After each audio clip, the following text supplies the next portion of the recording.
కాగజ్ నగర్లో మంగళవారం సాయంత్రం భారీ వర్షం కురిసింది. ఉదయం నుంచి ఎండ వేడిమి అధికంగా ఉండడం సాయంత్రం కురిసిన వర్షం కాస్త ఊరటనిచ్చింది. భారీ వర్షం కురియటంతో లోతట్టు ప్రాంతాల్లోకి వర్షం నీరు వచ్చింది కాగా ఈ వర్షం రైతులకు ఎంతగానో ఉపయోగపడుతుందని పలువురు పేర్కొన్నారు.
మా పేరు కొడిపేక తిరుపతి కిరాణా షాప్ బాలాజీ నగర్.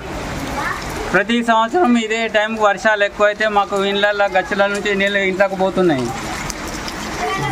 అటు నాలి సాఫ్ చేయమంటే చేస్తలేదు, గింతే లోతు ఉంటుందని చెప్తున్నారు. మున్సిపాలిటీకి చెప్పి అప్లికేషన్ ఇచ్చి కూడా పరేషాన్ అయింది.